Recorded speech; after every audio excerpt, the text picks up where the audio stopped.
Corona महामारी के खिलाफ देश की लड़ाई आदरणीय प्रधानमंत्री जी के नेतृत्व में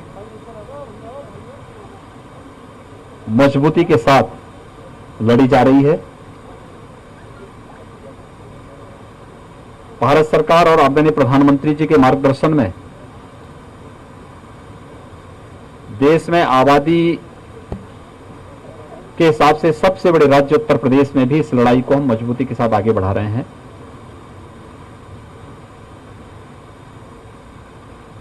आज उसी का परिणाम है कि उत्तर प्रदेश के बारे में फर्स्ट वेव के समय भी कुछ आशंकाएं व्यक्त की गई थी कि फर्स्ट वेव में भी लोगों का मानना था कि उत्तर प्रदेश में कोरोना पॉजिटिव जो केसेज होंगे पर डे अगस्त सितंबर में 1 लाख प्रतिदिन आने लग जाएंगे। भारत सरकार के सहयोग से शासन, जनप्रतिनिधि, प्रशासन, स्वयंसेवी संगठन, हेल्थ वर्कर, कोरोना वॉरियर्स, इन सब के सामूहिक सहयोग से उत्तर प्रदेश सरकार ने फर्स्ट वेव में जो मैक्सिमम एक्टिव केस गए थे वहां 67,000 तक गए थे, वहां उसको नियंत्रित कर दिया था। और एक दिन में जो सर्वाधिक केस आए थे वो 7,200 आए थे। जब सेकेंड वेव देश के अंदर अलग अलग राज्यों में कहीं मार्च में प्रारंभ हो चुकी थी, उत्तर प्रदेश में मध्य अप्रैल से ये सेकेंड वेव प्रारंभ हुई, तो उस समय सभी विशेषज्ञों ने कहना प्रारंभ कर दिया था कि उत्तर प्रदेश में ये सेकेंड वेव, इसकी विशाल आबादी को ध्यान में रखते हुए उन्होंने आशंका व्यक्त की थी कि 25 अप्रैल के बाद 1 लाख कोविड पॉजिटिव के केस प्रतिदिन उत्तर प्रदेश में आएंगे। लेकिन एक सामूहिक प्रयास जो हुआ, भारत सरकार, राज्य सरकार, जनप्रतिनिधि, प्रशासनिक तंत्र, हेल्थ वर्कर, कोरोना वॉरियर्स, स्वयंसेवी संगठन, जनता जनार्दन, सबके सहयोग से सेकेंड वेव को भी पूरी तरह नियंत्रित करने में हमें सफलता प्राप्त हुई। और उसमें खासतौर पर जो पीक था वो पीक अब नियंत्रण में है। उत्तर प्रदेश के जो आंकड़े हैं, इसमें 24 अप्रैल को हमारे पास 38,055 केस आए थे एक दिन में, और सर्वाधिक थे एक दिन में आने वाले केस। आज 10,600 पूरे प्रदेश के अंदर 10,600 कोविड पॉजिटिव के केस आए। हमारे यहां पॉजिटिविटी ज्यादा थी और रिकवरी कम थी। प्रारंभ में अप्रैल के अंत में उसका परिणाम था कि 30 अप्रैल पहुंचते पहुंचते 30 अप्रैल तक प्रदेश के अंदर 3,10,000 एक्टिव केस हो गए थे। ये भी संख्या सर्वाधिक थी। और उसके बाद जो कार्रवाई हम लोगों ने ट्रेस, टेस्ट एंड ट्रीट की, एक एग्रेसिव कैंपेन हम लोगों ने प्रदेश के अंदर जो प्रारंभ किया, उसमें आज प्रदेश के अंदर एक्टिव केस की संख्या घट करके 1,63,000 हो गई है। यानी 1,47,000 एक्टिव केस पिछले 15 दिन के अंदर प्रदेश के अंदर कम हुए हैं। प्रदेश सरकार ने अब तक 4.5 करोड़ कोविड के टेस्ट करवाए हैं। कॉन्टैक्ट ट्रेसिंग व्यापक पैमाने पर चल रही है। ट्रीटमेंट की सुविधाएं बढ़ाई। फर्स्ट वेव में लेवल 1 के हॉस्पिटल की आवश्यकता ज्यादा थी। 1,16,000 बेड हम लोगों ने उस समय क्रिएट किए थे। लेवल 2, लेवल 3 के हमारे पास 23,000 के आसपास बेड्स थे। लेकिन फर्स्ट वेव के पहले जब 2 मार्च 2020 को पहला कोविड पॉजिटिव प्रदेश में आया था, तो हमारे पास टेस्ट की क्षमता नहीं थी। तब हमारे पास बेड्स भी नहीं थे। हमें उस पहले कोविड पॉजिटिव पेशेंट को सैंपल जांच करने के लिए एनआईबी पुणे भेजना पड़ा था और उनके उपचार के लिए उन्हें सफदरजंग दिल्ली एडमिट करना पड़ा था। आज प्रदेश में हमारे पास क्षमता है टेस्ट की, 2.5 लाख से 3 लाख टेस्ट प्रतिदिन प्रदेश स्वयं कर सकता है।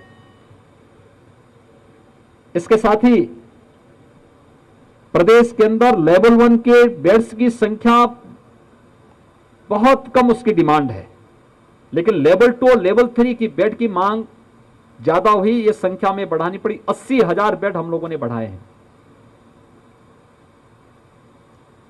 तो कोरोना के खिलाफ जो एक लड़ाई है उसमें इस स्तर पर जाकर के जब ये लड़ाई लड़ेगी तब पॉजिटिविटी कम हुई, रिकवरी बढ़ी, एक्टिव केस कम हुए और प्रतिदिन भी टेस्ट क्षमता हमने बढ़ाई है, लेकिन पॉजिटिव केस की संख्या लगातार कम हो रही है। हम लोगों ने यानी इस समय 2.5 लाख से लेकर 2.25 लाख टेस्ट प्रतिदिन हम लोग कर रहे हैं। मार्च तक ये संख्या 1.25 लाख से लेकर 1.5 लाख तक थी। हमने इसको लगभग दुगना किया है और दुगने से ज्यादा टेस्ट इस समय हम लोग फर्स्ट वेव के बाद प्रारंभ हम लोगों ने किया है। कुछ आशंकाएं हैं जिनको लेकर के राज्य सरकार ने अपने स्तर पर कार्रवाई प्रारंभ की है। जैसे हर जनपद में हम लोग शासन ने पहले ही एडवाइजरी जारी की है कि पोस्ट कोविड पेशेंट के लिए, यानी जो लोग कोविड से रिकवर कर चुके हैं लेकिन उसके बाद जो कॉम्प्लिकेशंस उनमें आ रहे हैं, इसके बारे में भी हमें कुछ कार्य योजना तैयार करके रखना चाहिए।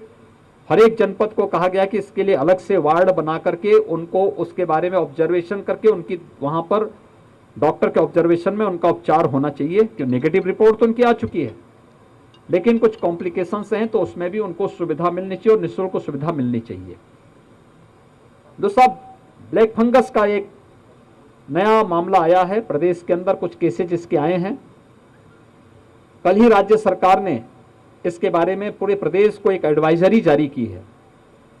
एडवाइजरी के साथ साथ इसमें क्या सावधानी बरतनी है, कौन लोग इसकी चपेट में आ सकते हैं, क्या करना चाहिए और कौन कौन दवा उपयोग इसमें हो सकती है डॉक्टर की देखरेख में, और उसकी हर एक जनपद में व्यवस्था की जा सके, इसके बारे में व्यापक तैयारी करने के लिए कहा गया। और इसका कल वर्चुअल ट्रेनिंग का कार्यक्रम भी हम लोगों ने प्रदेश के अंदर, जो हमारा एक चिकित्सकों का, विशेषज्ञ चिकित्सकों की एक टीम है, उस टीम के माध्यम से इस कार्यक्रम को हम लोगों ने प्रदेश के अंदर संपन्न किया है। SGPGI, KGMU, RML जैसे प्रतिष्ठित संस्थान हैं, उनके माध्यम से इस कार्यक्रम को कल आगे बढ़ाने का कार्य भी हुआ है।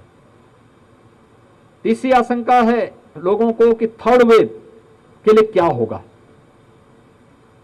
घबराने की आवश्यकता नहीं। केंद्र और राज्य सरकार मिलकर के सभी प्रकार की व्यवस्थाओं को करने का प्रयास कर रही है। राज्य सरकार ने पहले ही इस दिशा में कार्य प्रारंभ करना शुरू कर दिया है। हर जनपद में पीडियाट्रिक के ICU के निर्माण की कार्रवाई, उसके लिए हम लोगों ने पहले चरण में हर जनपद में महिला और बच्चों के लिए एक हॉस्पिटल डेडिकेट करने के लिए कहा है। उस पर कार्य प्रारंभ हो चुका है। 102 की 2200 एम्बुलेंस जो महिला और बच्चों ही के लिए उपयोग में आएंगे, उस पर भी कार्य हो रहा है, कार्य एकदम लागू हो चुका है। और पीडियाट्रिक के ICU, क्योंकि उत्तर प्रदेश के पास इसका अनुभव है, हम लोगों ने इंसेफ्लाइटिस की एक लड़ाई प्रदेश के अंदर सफलतापूर्वक लड़ी है और इसमें 95% से अधिक मौतों को प्रदेश के अंदर रोका है। हम लोगों को उस समय पीको के निर्माण की कार्रवाई करनी पड़ी थी और हम लोगों ने सभी उन जनपदों में जो इससे ज्यादा प्रभावित थे वहां पे पीडियाट्रिक के ICU बनाए थे। पीडियाट्रिशियन, पैरामेडिक्स, नर्सिंग स्टाफ, आशा, आंगनबाड़ी और अन्य सभी इस प्रकार के जो लोग इस अभियान के साथ जुड़ते हैं, उन सभी की ट्रेनिंग के एक बृहद कार्यक्रम को हम लोगों ने आगे बढ़ाया और एक बृहद कार्यक्रम हम लोगों ने प्रदेश के अंदर बनाने की कार्रवाई अभी से प्रारंभ कर दी है और हर एक जनपद में इसके लिए व्यापक तैयारी हो रही है। कहीं भी किसी भी प्रकार से घबराने की आवश्यकता नहीं, धैर्य के साथ एक जो आशंका है वह है कि कोरोना शहर में तो नियंत्रण में हो गया। जैसे यहां पर पीक आया था तब लगभग 2000 केस यहां पर आए थे 30 अप्रैल के आसपास। आज 300 साढ़े 300 के आसपास केस यहां पर है, 269 है, यानी 269 केस पॉजिटिव आए हैं गाजियाबाद में। और इसी आशंका को देखते हुए मैं स्वयं भोगपुर में एक गांव में स्वयं मैंने निरीक्षण किया है। मैं आज सुबह नोएडा में भी एक गांव में गया था, मेरठ में भी मैंने एक गांव का विजिट किया था, और मैं जब गाजियाबाद में आया था तो गाजियाबाद में आने के बाद मैं सबसे पहले गांव का ही विजिट पे गया था। उस गांव में आज के दिन पर एक भी व्यक्ति, लगभग 2500 की आबादी का गांव है, निगरानी समिति वहां पर पूरी एक्टिव है। लोगों ने इस बारे में कहा था कि यहां पे 7-8 लोग ऐसे थे जो लक्षण युक्त थे, लेकिन जब हमने उनकी जांच कराई, हमने उनको तत्काल मेडिकल किट उपलब्ध करवाया और जब उनकी जांच कराई तो सभी नेगेटिव थे।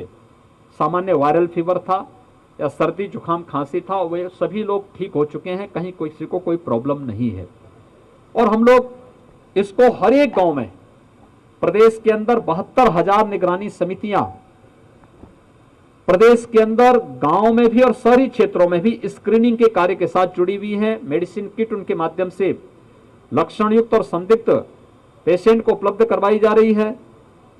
फिर आरआरटी जाकर के वहां पर उनका एंटीजन टेस्ट करती है, और उस मामले में फिर अगर कोई व्यक्ति कहीं भी कोई इस प्रकार की स्थिति आती है तो उसके लिए तत्काल जिला प्रशासन और स्वास्थ्य विभाग की टीम आगे की कार्रवाई करती है। होम आइसोलेशन में रहने वाले प्रत्येक व्यक्ति को टेली कंसल्टेशन की सुविधा उपलब्ध करवाई जा रही है और उसके बेहतर परिणाम सामने आ रहे हैं। यहाँ की ICCC को मैंने स्वयं भी निरीक्षण किया, गाजियाबाद भी मैंने निरीक्षण किया, इससे पहले सभी जनपदों में मैंने निरीक्षण किया है। तो ये सारी स्थिति प्रदेश के अंदर है। मेरी आप सबसे भी अपील है, राज्य सरकार अपने स्तर पर कार्य कर रही है और केंद्र सरकार का पूरा सहयोग और मार्गदर्शन इस संबंध में प्राप्त हो रहा है। हर एक तबके का ध्यान सरकार रख रही है।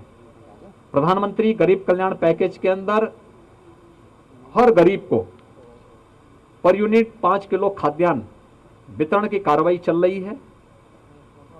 इसके अलावा राज्य सरकार ने भी तय किया है कि 3 महीने तक, अगले 3 महीनों के लिए प्रदेश के अंदर जितने भी कार्ड धारक हैं या जितने भी जरूरतमंद होंगे उन सबको निःशुल्क खाद्यान्न हम लोग उपलब्ध करवाएंगे। 15 करोड़ लोग ऐसे हैं जिनको हम लोग खाद्यान्न उपलब्ध कराते हैं, इसको निःशुल्क खाद्यान्न उपलब्ध कराते हैं। इसलिए जनप्रतिनिधियों से भी, प्रशासन से मैंने कहा, जितने भी जरूरतमंद होंगे, अगर राशन कार्ड नहीं है, किन्हीं कारणों से राशन कार्ड निरस्त हुआ है, उसको तत्काल सत्यापन करवा करके उन्हें खाद्यान्न उपलब्ध, राशन कार्ड बनवा करके खाद्यान्न उपलब्ध कराने की कार्रवाई तत्काल प्रारंभ करने की तैयारी करनी चाहिए। दूसरा, कोरोना कर्फ्यू के कारण कुछ तबके में काफी लोगों के कार्य, कुछ लोगों के प्रभावित हुए हैं। यद्यपि हम सभी उद्योग चला रहे हैं, उद्योगों में कोविड केयर सेंटर हम लोगों ने बनाए हैं, वहां पे कोविड हेल्प डेस्क भी बनी हुई है, लेकिन इस सब के बावजूद जैसे स्ट्रीट वेंडर हैं, ठेला खोमचा लगाने वाले लोग हैं, रिक्शा, ई रिक्शा, नाविक, नाव है, धोबी है, मोची है, इस कैटेगरी के लोगों के कार्य प्रभावित हुए हैं। इन सभी लोगों को 1000 रुपये का मासिक भत्ता सरकार अलग से उपलब्ध करवाने की कार्रवाई प्रारंभ कर चुकी है और उन्हें भी लगभग 1 करोड़ ऐसे लोग होंगे जिनको हम लोग इससे आच्छादित करेंगे। और कोरोना के खिलाफ इस पूरी लड़ाई को उन सभी जनता जनार्दन के सहयोग से, इस अभियान के साथ जुड़े हुए सभी संबंधित के साथ मिलकर के हम लोग एक बार फिर से देश की इस लड़ाई को विजयी की ओर बढ़ाएंगे। मेरी आप सबसे भी अपील है कि पब्लिक अवेयरनेस में आपकी बहुत अच्छी भूमिका, महत्वपूर्ण भूमिका है। हम लोग लोगों से इस बारे में कहें। देखिए, फर्स्ट वेव से ही इस आशंका को व्यक्त की जा रही है कि हाई रिस्क कैटेगरी से जुड़े हुए लोग घर से बाहर न निकले। खासतौर पर आपने देखा होगा, ये ब्लैक फंगस, डायबिटीज से जुड़े हुए लोग इसकी चपेट में आ रहे हैं। जिनका डायबिटीज अनियंत्रित है या जो अपनी मर्जी से स्टेरॉइड ले रहे हैं, उसका ये साइड इफेक्ट है। और इसके लिए आवश्यक है कि हाई रिस्क कैटेगरी से जुड़े हुए लोग सावधानी रखें, घर से बाहर न निकलें, घर के अंदर भी मास्क धारण करें। शेष अन्य लोग घर के बाहर निकलते भी हैं तो मास्क जरूर पहने, 2 गज की दूरी का पालन करें। किसी चीज को छूते हैं तो सैनिटाइजर से या पानी और साबुन से हाथ धोएं। इन नियमों का पालन हर व्यक्ति करेगा तो कोरोना के खिलाफ देश की इस लड़ाई को विजयी बनाने में बहुत देर नहीं लगेगी और इस कार्यक्रम को आगे हम लोग मजबूती के साथ आगे बढ़ा रहे हैं। गाजियाबाद नगर के अंदर ऑक्सीजन के 9 प्लांट स्वीकृत हुए हैं, जिन पर कार्य कुछ में प्रारंभ हो चुका है, कुछ पे कार्य प्रारंभ होने होगा। लेकिन ऑक्सीजन के क्षेत्र में पूरे प्रदेश को आत्मनिर्भर बनाने के लिए भी केंद्र और राज्य सरकार ने कार्य प्रारंभ किया है। वर्तमान में 300 ऑक्सीजन प्लांट पूरे प्रदेश के अंदर हम लोगों ने लगाने की कार्रवाई प्रारंभ की है, जिसमें से 9 अकेले गाजियाबाद में, और इस पूरी कमिश्नरी में 35 ऑक्सीजन प्लांट यहां पर केंद्र और प्रदेश सरकार मिलकर के लगाने जा रही है, जिसमें कुछ CSR से भी है और कुछ प्राइवेट सेक्टर से भी जुड़े हुए लोग निवेश कर रहे हैं। हमारी उसमें पॉलिसी आ चुकी है, इंसेंटिव उन लोगों को हम उपलब्ध करवा रहे हैं। वैक्सीनेशन का कार्यक्रम भी बृहद स्तर पर चल रहा है।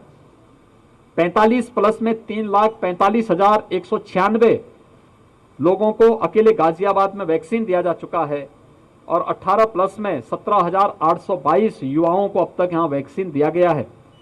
तो 3,63,018 कुल लोगों ने अब तक गाजियाबाद में वैक्सीन लिया है। वैक्सीनेशन के इस कार्यक्रम के लिए हम लोगों ने ग्रामीण क्षेत्र में इसके बाद हम टारगेट करने जा रहे हैं। हर कॉमन सर्विस सेंटर में गांव के किसी दिव्यांग को, बुजुर्ग को, महिला को रजिस्ट्रेशन के लिए, ऑनलाइन रजिस्ट्रेशन के लिए परेशान नहीं होना पड़ेगा। हम वहां से उनकी सुविधा उपलब्ध करवाएंगे और हर एक व्यक्ति को सुरक्षा कवच वैक्सीन के माध्यम से भी उपलब्ध करवाने का कार्य करेंगे। धन्यवाद। सर